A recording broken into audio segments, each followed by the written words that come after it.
The first light of day slipped gently into their bedroom, tracing soft golden lines across the walls and catching on the curve of the juve. Outside, Seoul was only just beginning to stir. But inside the home of Jung Hae and Jung So-min, the stillness carried its own weight, a calm that was both delicate and full of promise. Han woke before the alarm, his body stirring from habit. But this time there was no rush to move. He lay still, listening. Beside him, So-min's breathing was steady. Her hair fanned across the pillow like strands of dark silk. Slightly to watch her, and for a moment, he wondered if the baby could hear this quiet morning too, her heartbeat, his, the soft sounds of their home waking up around them. Stirred under his gaze, eyes fluttering open to find him already watching. A sleepy smile curved her lips. "Morning," she whispered, her voice carrying that familiar warmth that could dissolve any tension in him. "Morning," he replied, brushing a stray hair from her cheek. "It's the day." The smile deepened, though it trembled slightly. She knew what he meant. What they'd been waiting for these past weeks. Today, they would see their baby for the first time. They lingered in bed a little longer, neither wanting to disturb the fragile intimacy of the morning. When they finally rose, the apartment was bathed in a soft golden glow. The kettle whistled quietly in the kitchen as Han prepared coffee, the aroma soon mingling with the faint sweetness of the toast warming in the oven. Breakfast was unhurried, each sip and bite carried a weight they couldn't name. They talked about small things, the slight chill in the air, the color of the trees outside, neighbor's cat that had taken to sleeping on their doorstep. But threaded through the ordinary was the awareness of what awaited them. As they stepped out of the building, the crisp autumn air wrapped around them.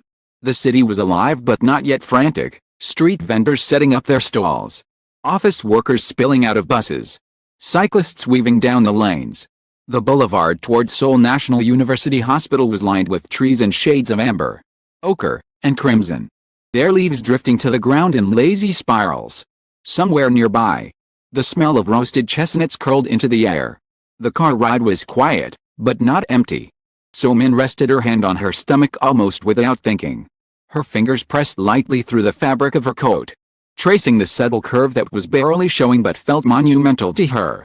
Han noticed, as he always did, and covered her hand with his.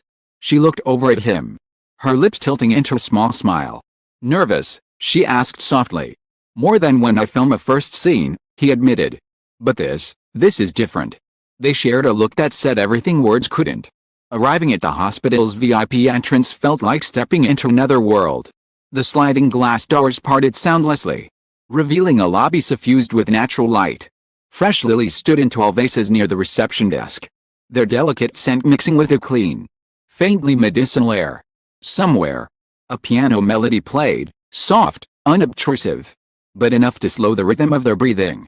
The receptionist greeted them with a respectful bow. "Good morning, Mr. Jung, Ms. Jung. We've been expecting you. Please, follow me." They walked down a quiet corridor where the walls were lined with framed photographs of newborns. Each baby was swaddled in pastel fabric, many features captured in the softness of sleep. Under each photo was a small plaque engraved with a name and a date.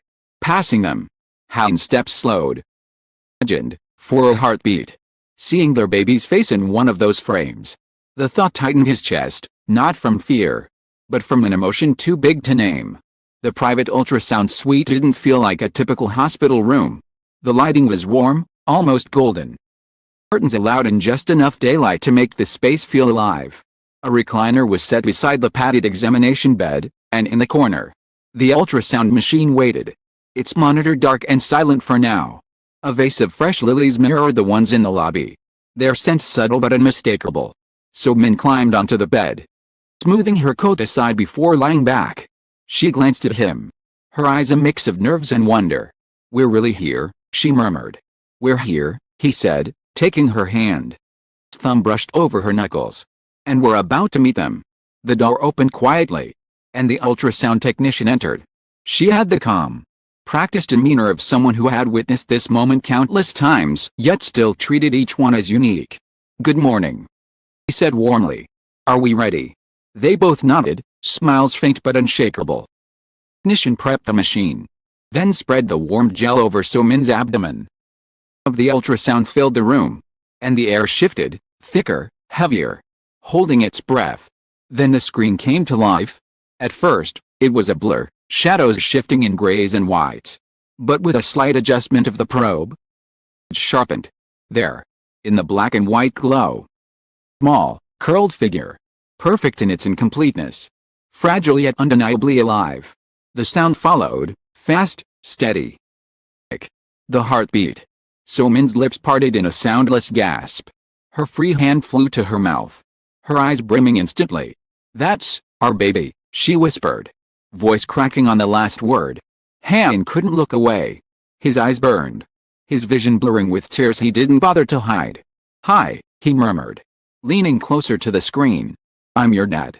The technician smiled but stayed silent, letting them exist inside the moment. The heartbeat filled the room. And for those few minutes, it was the only sound that mattered. The heartbeat still echoed in their ears long after the monitor went dark. Even as the technician gently wiped away the gel from So-min's abdomen. Neither she nor Ha-in could tear their eyes from the printed images that now rested on the counter. The paper was still warm. The black and white outlines of their baby delicate yet certain. Like the first strokes of ink on a priceless painting. Door opened softly again. And this time it was the doctor, a man in his 50s. Silver-streaked hair neatly combed. His eyes carrying the weight of years spent ushering new life into the world. He smiled as he approached, sliding into the chair across from them. First of all, he began in a gentle tone, "Congratulations. Everything looks perfect. Baby's heartbeat is strong. Growth is right on track. And there are no concerns at this stage." It was the reassurance they had both been holding their breath for. So-min exhaled audibly, her shoulders dropping in relief.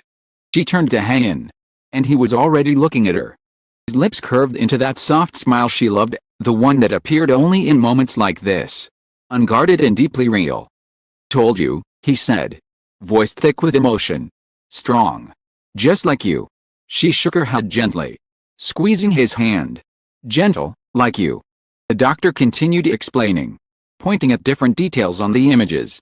But their minds wandered in and out of his words. Every time their eyes drifted back to that little figure in the photo, the room seemed to fall away. And all that was left was the three of them. When the appointment ended, they thanked the staff quietly and stepped back into the hallway. The air outside the ultrasound suite felt different, lighter, somehow. As they walked back through the corridor lined with the newborn photographs, Han slowed again. This time, he reached out, brushing his fingertips lightly over the glass frame of one photo, his eyes far away. "Someday," he murmured. "Someday," So-min echoed, her voice soft but certain.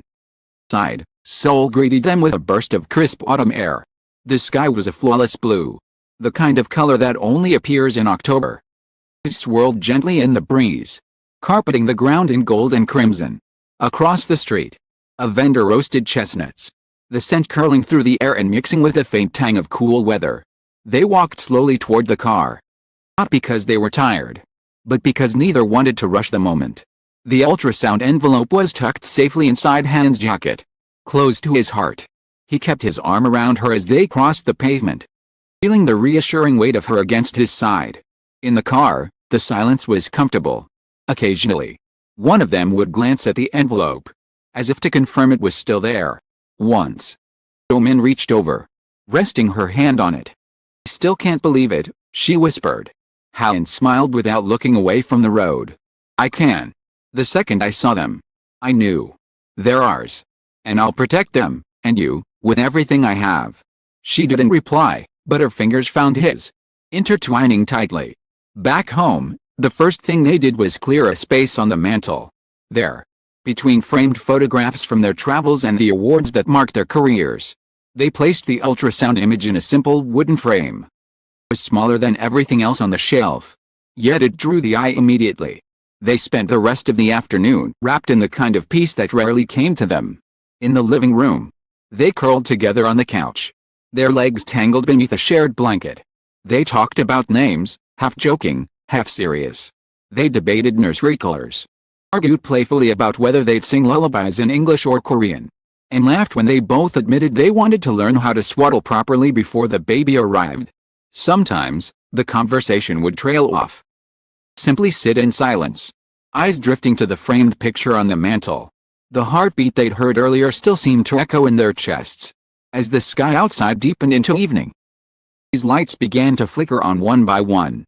The soft hum of traffic drifted in through the window, but inside, the world felt distant.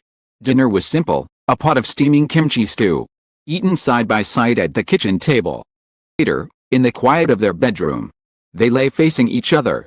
The window was cracked open just enough to let in the cool night air, carrying with it the scent of the season.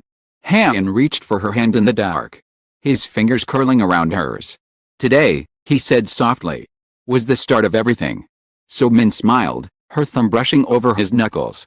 It was the first time. She agreed, but not the last.